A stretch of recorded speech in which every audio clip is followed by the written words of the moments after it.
Hello dear students, मेरा नाम है इंद्रजीत सिंह और मैं आपको पढ़ा रहा हूँ हमारे अपने चैनल आरटी अकेडमी पर। आरटी अकेडमी पर हम कर रहे हैं फिजिक्स, केमिस्ट्री, मैथ्स और बायोलॉजी की ईयर लॉन्ग लेक्चर सीरीज, यानी पूरे साल का कोर्स पढ़ेंगे आरटी अकेडमी पे आपके स्कूल और बोर्ड एग्जामिनेशंस को ध्यान में रखते हुए। हम आपको पढ़ा रहे हैं बहुत ही हाईली क्वालिफाइड और one of the best faculties of the city की पूरी टीम है जो मेरे साथ काम कर रही है। और क्लास 11 का फिलहाल ग्रेविटेशन चैप्टर चल रहा है, हम फिजिक्स में आ गए हैं और फिजिक्स में काम कर रहे हैं।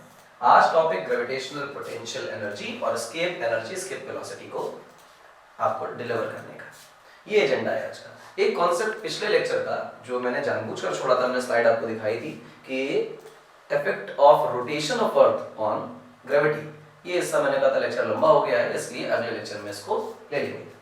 तो फिलहाल आज सबसे पहले वो पुराने वाले लेक्चर की बातें कंप्लीट कर लेते हैं ताकि किसी तरह का इशू ना रहे कि कोई चीज छूट गई। उसके बाद पोटेंशियल एनर्जी एक्सेट्रा पे बातें करेंगे। फिलहाल देखिए बच्चा, ये हमारा अर्थ है तो उसका कोई ना कोई एक्सेस ऑफ रोटेशन होगा। हालांकि थोड़ी सी टेढ़ी एक्सेस ऑफ रोटेशन होती है, लेकिन कोई ना कोई तो होती है। इस वजह से हम इसके एक्सेस ऑफ रोटेशन बिल्कुल बीच में मान लेते हैं, कोई बुराई नहीं है इसमें।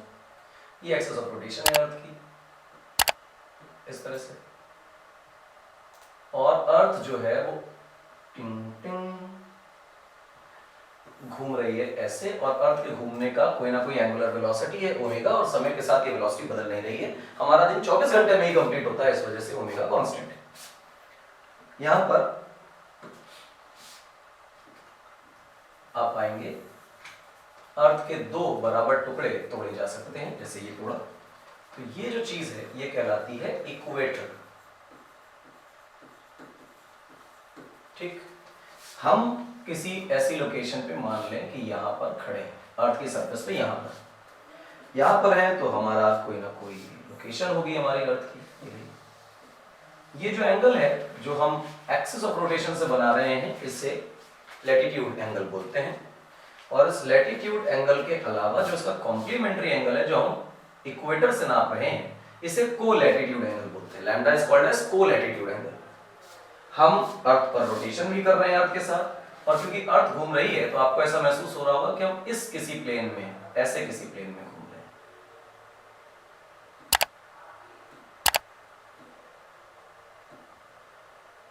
ऐसे किसी प्लेन में हम घूम रहे हैं। ध्यान दीजिए, अर्थ अपने जगह पे ऐसे घूम रही है, हम अर्थ पे यहाँ बैठे हुए हैं, तो हम कुछ इस तरह से अर्थ पे घूम रहे हैं। तो मेरा जो सर्कुलर मोशन है अर्थ में, वो अर्थ के सर्कल पे नहीं बल्कि इस पे।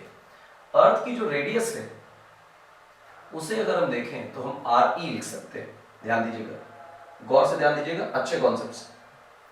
आर ई लिखा, तो अगर मैं इसको देखूं, ये रेडियस जो हमारे सर्कल की, अगर ये लैम्डा है तो बेटा ये भी लैम्डा है, तो ये जो हमारे सर्कल की रेडियस है वो radius of earth times cos lambda बनने वाला है।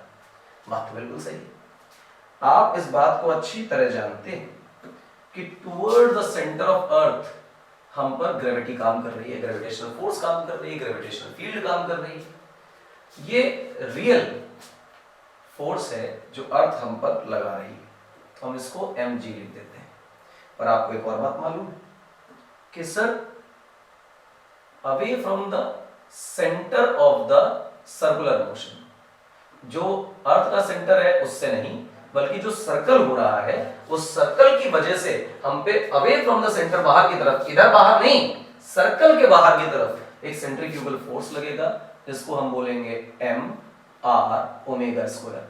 अर्थ के घूमने का जो ओमेगा है, हमारे घूमने का भी वही ओमेगा है, लेकिन हमारी जो रेडियस है वो अर्थ की रेडियस के बराबर नहीं है। हमारी रेडियस तो r e cos लैम्डा है, तो हम लिखेंगे m, r की जगह लिखेंगे बच्चा r e cos lambda times omega square. ये सेंट्रीफ्यूगल फोर्स लग रही है।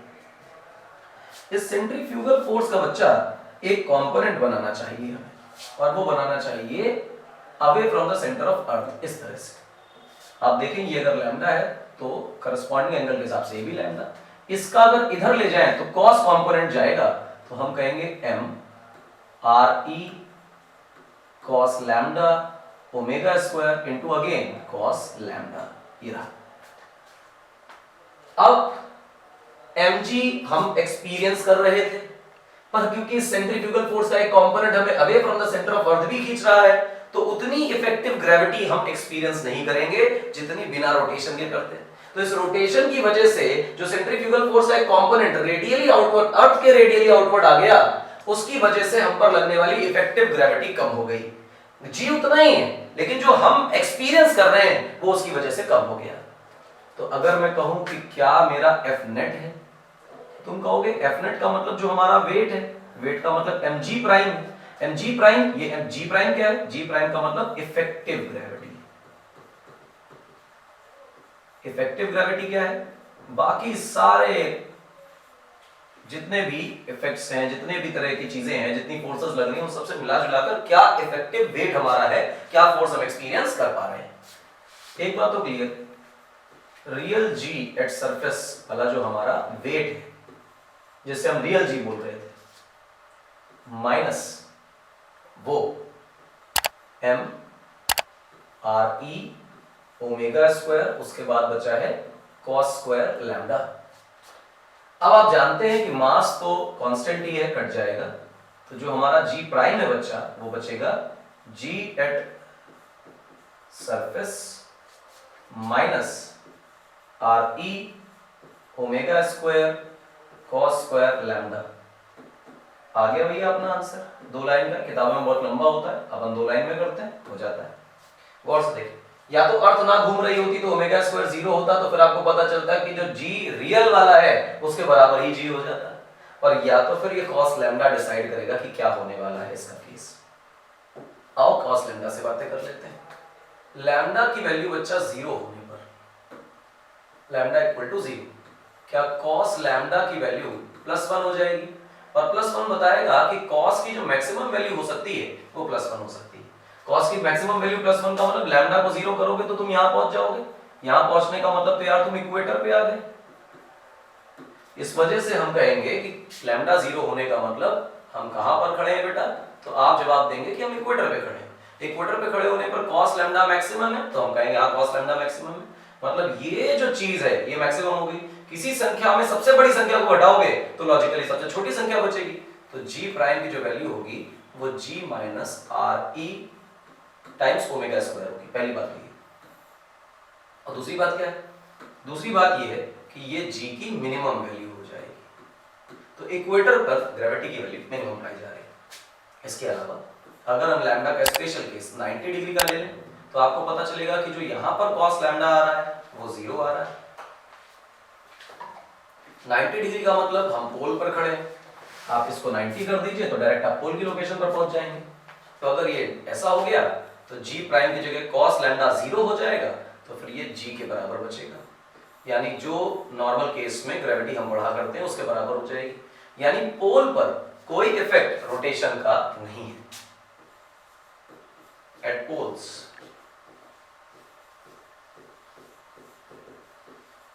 No effect of rotation on gravity। Gravity पर रोटेशन का किसी प्रकार का कोई इफेक्ट नहीं होता अगर हम पोल पर खड़े हैं। ये रहा छोटा सा कॉन्सेप्ट, याद रखने वाली बात है, याद रख लीजिए। चलिए आगे चलते हैं। आज का एजेंडा है ग्रेविटेशनल पोटेंशियल एनर्जी को पढ़ना। तो देखते हैं बच्चा ग्रेविटेशनल पोटेंशियल एनर्जी क्या चीज है। अर्थ के संबंध में ही बातें करेंगे तो ज्यादा बेहतर रहेगा, क्योंकि अर्थ के संबंध में ही हमें हमारे सिलेबस में चीजें पूछी जाएंगी। ये हमारी धरती माता है। धरती माता है तो लॉजिकली इनका कोई सेंटर है, और जो सेंटर है वहां से इनकी कोई ना कोई रेडियस है। हम इनकी रेडियस को कह देते हैं कि सर आर ई के बराबर रेडियस है। ठीक। ग्रेविटेशनल पोटेंशियल एनर्जी डिफाइन कैसे की जाती है, मैं डिफाइन करके आपको बताता हूं। देखो डिफाइन ऐसे की जाती है, work done in bringing a mass from infinity to a certain point। Infinity से किसी सर्टेन पॉइंट तक किसी बॉडी को लाने में जितना वर्क डन करना पड़ेगा वो वर्क डन उस सिस्टम की पोटेंशियल एनर्जी में स्टोर हो जाएगा। ये मतलब ठीक है, अच्छी बात है, अच्छा बताया। हो ये रहा है कि हम अर्थ के सेंटर से किसी r सेपरेशन पर, सेंटर से r है ध्यान रखिएगा, सरफेस से r नहीं, r डिस्टेंस पे हम पार्टिकल को लाना चाहते हैं। हमारा पार्टिकल अभी कहां है? हमारा पार्टिकल अभी जो है वो इंफिनिटी पे स्मॉल m रखा हुआ है। और इसको अल्टीमेटली हम यहाँ लाना चाहते हैं। तो हम क्या करते हैं ऐसे में, आपको पता है कि फोर्स का formula Gm1m2 bye r square होता है। r लगातार बदल रहा है, इंफिनिटी से r तक लाना है, तो फोर्स वेरिएबल है। जब भी वेरिएबल फोर्स आएगी तो वर्क डन निकलेगा किससे, इंटीग्रेशन से, इंटीग्रेट करिए। तो ऐसे सवाल में ऐसा पढ़ाया जाता है कि भैया किसी x दूरी पर चले जाइए, इसे आप x बोलिए। जब आप इसे x बोलेंगे, x पे जाके dx एलिमेंट का डिस्प्लेसमेंट बताइए कि x पे गए और dx का डिस्प्लेसमेंट हमने पाया, ठीक। x दूरी पर जो फोर्स है वो कितनी है, तो तुम कहोगे F एट डिस्टेंस x बराबर क्या, तो तुम कहोगे g धरती माता का मास, हमारा मास, अपॉन x स्क्वायर। ध्यान रखिएगा मैं re प्लस h का कॉन्सेप्ट नहीं ले रहा हूं, मैं रेडियस ऑफ अर्थ को इग्नोर कर रहा हूं, सेंटर से ही दूरी नाप रहा हूं। जो पार्टिकल की डिस्टेंस है उसे हम सेंटर से नाप रहे हैं, सरफेस से नहीं, क्योंकि पार्टिकल के सेंटर ऑफ मासेस का सेपरेशन चाहिए होता है। ये फोर्स छोटा सा वर्क डन उस dx डिस्प्लेसमेंट में कितना है, तो तुम कहोगे F at x times dx, F into dx ही तो वर्क डन होता है, तो तुम लिखोगे g धरती माता का मास, हमारा mass, upon x square into dx। तुमने ऐसे कर लिया, g बाहर आया, धरती माता का मास बाहर आया, तो यहाँ लिखा गया dx अपॉन x स्क्वायर। ये बेटा छोटा सा वर्क डन है। अब जब छोटा सा वर्क डन है, इसे तुम्हें टोटल वर्क डन में कन्वर्ट करना हो तो बेटा इंटीग्रेट कर दो, और जब तुम इंटीग्रेट करोगे तो तुरंत तुम लिमिट पूछोगे कहां से कहां इंटीग्रेट कर रहे हो, तो हम तुरंत कहेंगे यार इन्फिनिटी से ला रहे हैं किसी सेपरेशन r तक। इनिशियली हमारा पार्टिकल इन्फिनिटी पे, और धीमे धीमे dx डिस्प्लेस करते करते सारे वर्क डन को जोड़ते जोड़ते हम कहां पर आ गए, r सेपरेशन पर आ गए। तो इन्फिनिटी से r हमारा आंसर। अगर ऐसा है तो टोटल वर्क डन कैसे लिखा जाएगा, गौर से देखो। टोटल वर्क डन लिखा जाएगा बेटा Gmem, और आप देख रहे हैं ये इंफिनिटी से बच्चा r तक, और x स्क्वायर जो है वो ऊपर चला जाएगा, -2 बन जाएगा, ये बनेगा। ये इंटीग्रल आपको सेटल्ड रहना चाहिए दिमाग में, क्योंकि इस तरह का इंटीग्रल ग्रेविटेशन में अच्छे सवालों में कई बार आता है, तो दिमाग में सेटल रहना चाहिए। ये आपने कर लिया भाई। अब क्या किया जाए, कुछ नहीं, इसका इंटीग्रेशन करते हैं। आपको एक फॉर्मूला याद रखना है, x की पावर n dx का इंटीग्रेशन, ये होता है x की power n plus 1 upon n plus 1। Limits अपनी लगती रहेंगी, कोई प्रॉब्लम की बात नहीं। चलो आज वापस अपने कार्यक्रम में शुरू कर लेते हैं चीजों को। तो टोटल वर्क डन तुमने लिखा बेटा, वो लिखा Gmem, और उसके बाद x की पावर -2 है, यानी x की पावर -2 प्लस 1 अपॉन -2 प्लस 1, ये बन इंफिनिटी से r तक। Gmem आप पाएंगे x की पावर -1 बच रहा है और नीचे -1 बच रहा है, इंफिनिटी से r तक।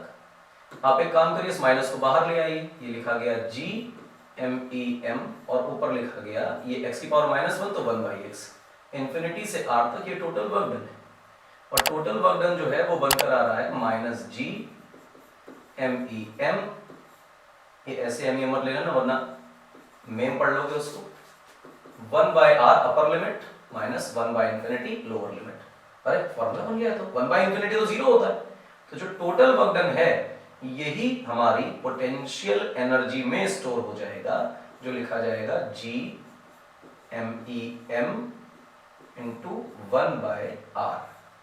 तो पोटेंशियल एनर्जी का फाइनल फॉर्मूला बना Gmem डिवाइडेड बाय r। अच्छा, इस r को जरा इंफिनिटी रख कर देखो, तो u की वैल्यू 0 आ जाएगी, यानी at infinity potential energy is considered to be 0। ये फॉर्मूला तभी वैलिड है जब इंफिनिटी पे 0। लॉजिकली इंफिनिटी पे इतनी दूरी है, इतना डिस्टेंस कर दिया है कि फोर्स 0 हो गई, जब इंटरेक्शन ही नहीं तो पोटेंशियल एनर्जी का आएगी। सिस्टम बाउंडेड ही नहीं। एक इंपॉर्टेंट बात है, आप ये कहिए कि मेरा पार्टिकल अल्टीमेटली सरफेस से h दूरी पर है, सरफेस से h दूरी पर, तो जो मेरा r है वो actually radius of earth plus h के बराबर होगा। तो ये पोटेंशियल एनर्जी जैसे हम Gmem अपॉन r लिख रहे हैं, वैसे ही -Gmem upon re plus h भी लिख लेंगे। तो ये दो टर्म में फॉर्मूला है। मैंने कहा था कि मैं सरफेस से दूरियां नहीं नाप रहा हूं, लेकिन किताबों में आपको ये फॉर्मूला भी मिलेगा, इसलिए सेंटर ऑफ मास से ही दूरियां लिखें और बाद में उसे re प्लस h में कन्वर्ट करते हैं, कोई बुराई भी नहीं। इस प्रकार से रहा हमारा ये फॉर्मूला। इस फॉर्मूले में आप ये माइनस साइन देख रहे हैं, negative sign of potential energy. तो जो दिमाग में सेटल रखना है वो ये कि अगर पोटेंशियल एनर्जी पॉजिटिव मिल रही है तो उसका मतलब होता है अनबाउंड सिस्टम। अनबाउंड सिस्टम का मतलब कि दो बॉडीज एक दूसरे के पास रह नहीं सकती, जैसे उन्हें रिलीज करोगे रिपेल करेंगे, एक दूसरे से दूर हो जाएंगी। और अगर पोटेंशियल एनर्जी नेगेटिव है तो हम कहेंगे ऐसा सिस्टम बाउंडेड सिस्टम है। कैसा सिस्टम है ये बेटा? Bounded system. और बाउंडेड सिस्टम ये बता रहा है कि आर सेपरेशन पर अगर हम किसी बॉडी को छोड़ दें तो वो रिपेल करके दूर नहीं जाएगा, वो अर्थ के साथ अट्रैक्शन फोर्स में बंधा रहेगा और ये इसके चारों तरफ रिवॉल्व कर सकता है एक्सेट्रा। जो भी ये अट्रैक्शन फोर्स, ये नेगेटिव पोटेंशियल एनर्जी, ये बाउंडेड सिस्टम ये डिफाइन कर रहा है कि सन के चारों तरफ सारे प्लैनेट्स अरेंज्ड हैं और वो दूर नहीं जा रहे। समय के साथ दूर जा रहे हैं वो अलग बात है, क्योंकि सन जो है हल्का होता जा रहा है न्यूक्लियर फ्यूजन की वजह से, उसमें मास कम होता जा रहा है, एनर्जी में कन्वर्ट हो रहा है। लेकिन फॉर अ टाइम बीइंग हम रेडियस को इतना रैपिडली बढ़ता हुआ नहीं देख रहे हैं, हम देख रहे हैं कि उसके चारों तरफ करोड़ों साल से जो प्लैनेट्स हैं वो रिवॉल्व कर ही रहे हैं, वो सिस्टम बाउंडेड है, अनबाउंड नहीं। इसी तरह प्लैनेट्स के चारों तरफ सैटेलाइट्स घूम रहे हैं। यानी अगर हम नए सिस्टम बनाना चाहें, नए सैटेलाइट्स को लॉन्च करें और अर्थ के चारों तरफ घूमने पर मजबूर करें और कहें कि बाउंडेड सिस्टम रहेगा, एक दूसरे को रिपेल करके दूर नहीं भेज देंगे, तो ऐसा पूरी तरह संभव है। इसी कॉन्सेप्ट के ऊपर, इसी पोटेंशियल एनर्जी के कॉन्सेप्ट के ऊपर हम ये डिसाइड कर पाते हैं कि किसी चीज को अर्थ के बाहर फेंकेंगे तो हमेशा के लिए बाहर नहीं जाएगी, वो रिवॉल्व करती रहेगी और हम ऐसी चीजों को सेटल कर पाते हैं, सैटेलाइट्स बना पाते हैं। छोटे छोटे कॉन्सेप्ट्स हैं जो आपको आइडिया देते हैं कि रेवोल्यूशन कहां से आया साइंस एंड टेक में, और ये वो कॉन्सेप्ट्स हैं जिनको डिटेल में स्टडी करते करते पता चलता है कि हाँ ये चीजें हम कर सकते हैं, टेक्नोलॉजी बढ़ने के साथ हम कर भी पाए। लेकिन ये इनिशियल स्टेप्स हैं जो हमें पढ़ाए जाते हैं। फिलहाल ये थी पोटेंशियल एनर्जी। आगे बढ़ते हैं, ग्रेविटेशनल पोटेंशियल क्या होता है। आओ देखो, पोटेंशियल को हम V से डिनोट करते हैं, कैपिटल V से। इसका फॉर्मूला होता है potential energy per unit mass. ऐसा ही फॉर्मूला इलेक्ट्रोस्टैटिक्स में आएगा, इलेक्ट्रिसिटी के टर्म में आएगा 12th क्लास में। वहां पर फॉर्मूला होगा potential energy per unit charge, क्योंकि चार्ज की वजह से इलेक्ट्रिक फील्ड होगी या मास की वजह से ग्रेविटेशनल फील्ड है, तो potential energy per unit mass. तो पोटेंशियल की क्या डेफिनेशन है? मैं पोटेंशियल से एरो निकाल कर लिखता हूं। पोटेंशियल की क्या डेफिनेशन है देखो, potential energy per unit test mass. अगर हम टेस्ट मास से डिवाइड करेंगे तो सोर्स का पोटेंशियल पता चलेगा, और सोर्स से डिवाइड करेंगे तो टेस्ट का पोटेंशियल पता चलेगा। हमें तो सोर्स को ही पढ़ना है यार। हम जानते हैं कि जो धरती माता है हमारी इस प्रकार से, और इनसे किसी आर, इनके सेंटर से किसी आर सेपरेशन पर ये रेडियस और जो सरफेस से दूरी बच रही है वो h है। तो जो पोटेंशियल एनर्जी है वो है माइनस GMEM अपॉन R। इसी को हम लिख रहे हैं minus GMEM upon RE plus H। ये पोटेंशियल एनर्जीज है। तो जो पोटेंशियल डिफाइन किया जाएगा वो किया जाएगा U बाई स्मॉल m। हम टेस्ट से डिवाइड कर रहे हैं तो पोटेंशियल की भी आइडेंटिकली दो फॉर्मूला बन जाएंगे, GME अपॉन R, या फिर इसी को स्मॉल r को कैपिटल R में तोड़कर लिख लें तो RE प्लस H। ये हमारा ग्रेविटेशनल पोटेंशियल का फॉर्मूला बन गया। पोटेंशियल एनर्जी जूल होती है, सबको पता है ये बात, और जूल में से मास को, जूल में मास से डिवाइड लगाया गया है, तो पोटेंशियल का जो यूनिट बनेगा वो जूल पर किलोग्राम बनेगी। इंपॉर्टेंट है, ध्यान रखिएगा। अगली बात, जूल का मतलब जो है वो वर्क डन है, यानी फोर्स इनटू डिस्प्लेसमेंट से। फोर्स का मतलब होता है ma इनटू d। आप देखें ये मास है, मास का मतलब हुआ किलोग्राम्स, एक्सेलरेशन का मतलब मीटर पर सेकंड स्क्वायर, और d का मतलब मीटर। तो हमारे पास जो जूल है वो किलोग्राम मीटर स्क्वायर पर सेकंड स्क्वायर ये बनता है।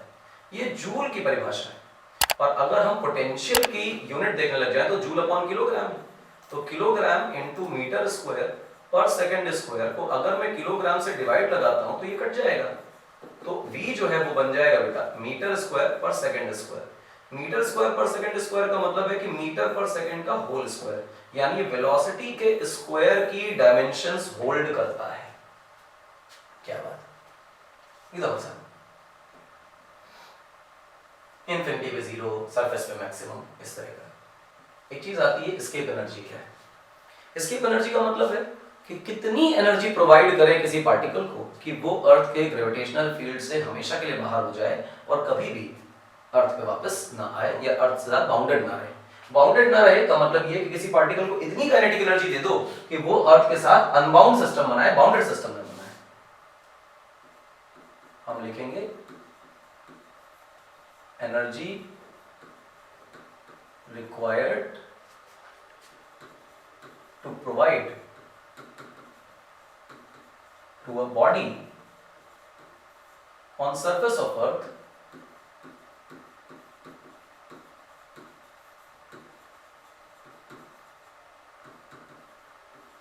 in order to unbound it from earth। Earth से अनबाउंड करने के लिए क्या एनर्जी लग रही उसका मेजर कहलाता है एस्केप एनर्जी। ऐसा भी बोल सकते हैं कि energy provided to a system a body such that it never comes back to earth gravitational field. Earth की ग्रेविटेशनल फील्ड के अंदर दोबारा वापस ना आ पाए, इतना तेज फेंकते हैं उसे। कितनी एनर्जी है गौर से देखो। इसके पीछे एक सिंपल सा लॉजिक एनर्जी कंजर्वेशन का वो भी बताएंगे, और इसके पीछे एक पूरा डेरिवेशन है। पहले डेरिवेशन बता देते हैं।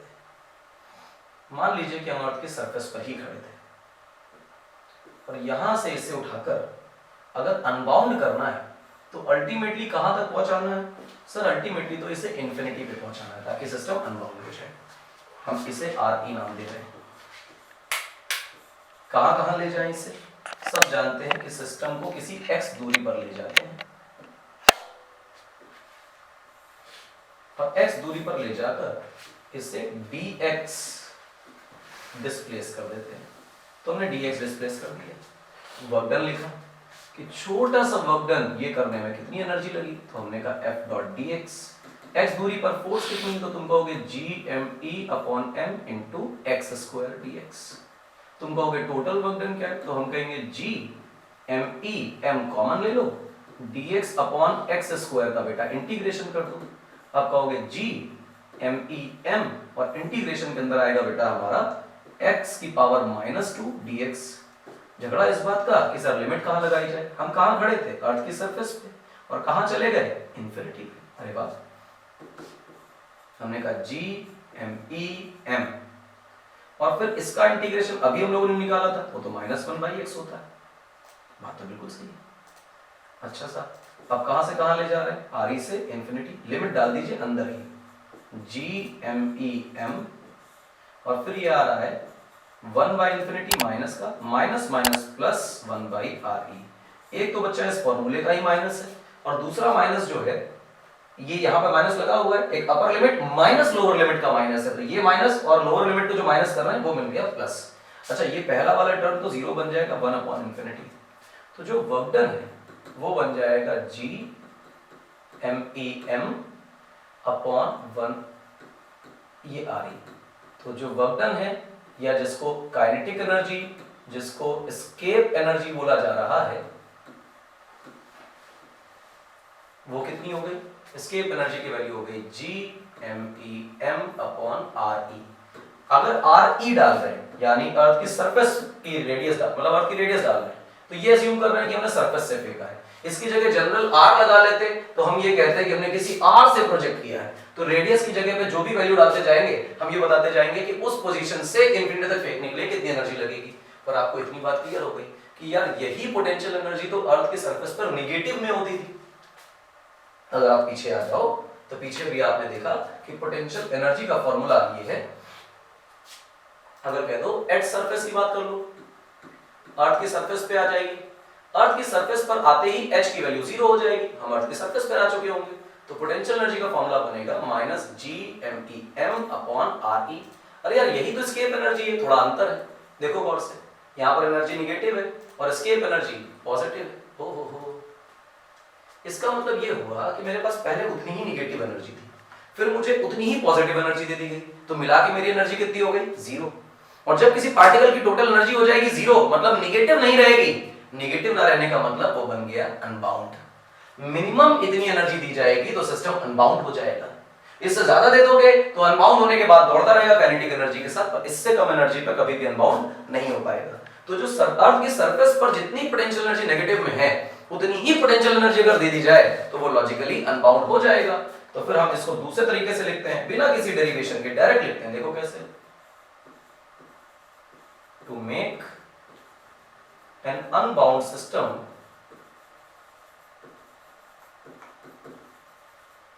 Potential energy must be greater और इक्वल टू जीरो, यानी कि जीरो से बड़ी या जीरो के बराबर होनी चाहिए। कुल मिला के बायो वाले बच्चे ये समझें कि नॉन नेगेटिव होनी चाहिए।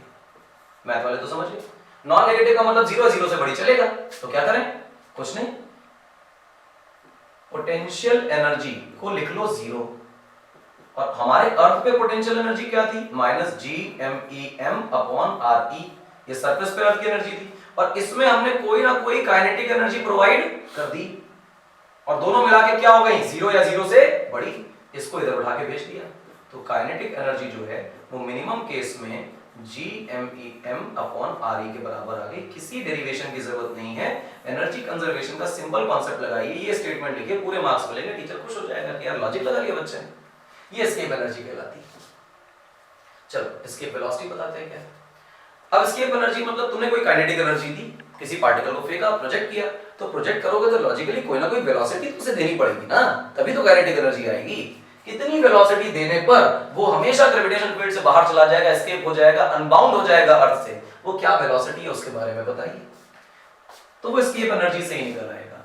हमने कितनी काइनेटिक एनर्जी दी है पार्टिकल को, तो तुम कहोगे सर हमने हाफ एम वी एस्केप का स्क्वायर दिया है। वी क्या लिख दिया, एस्केप वेलोसिटी है, उसे ई से लिख दिया ताकि याद रहे कि एस्केप वेलोसिटी। ये एस्केप एनर्जी है कि नहीं है? अरे यार एस्केप एनर्जी तो अभी निकाला था, वो तो होती थी G M E M upon R E, तो ये होती थी। क्या बुराई है, एम से एम काट दो और वी ई स्क्वायर की वैल्यू लिख लो, 2 G M E upon R E, या वी ई की वैल्यू लिख लो, तुम तुरंत लिखोगे square root over 2 G M E upon R E. मजा आ गया, तो सिंपल है, बिल्कुल सिंपल है। पहला तो ये फॉर्मूला बन गया। लेकिन बच्चा कहेगा यार एम ई की वैल्यू बड़ी होती है, आर ई की वैल्यू बड़ी होती है, 6 × 10⁻24 6400 किलोमीटर्स, जी की वैल्यू भी 6.67 10⁻11। सॉल्व करना थोड़ा मुश्किल, इसे आसान बना लेते हैं। और देखो VE is equal to square root over 2 times GME upon RE। ये हमने फॉर्मूला डेराइव किया, यहां से RE और RE का मल्टीप्लाई डिवाइड लगा दीजिए, स्क्वायर रूट के अंदर 2 को अलग कर लीजिए और ऊपर वाले RE को अलग करिए, और यहां लिखिए GME upon RE स्क्वायर।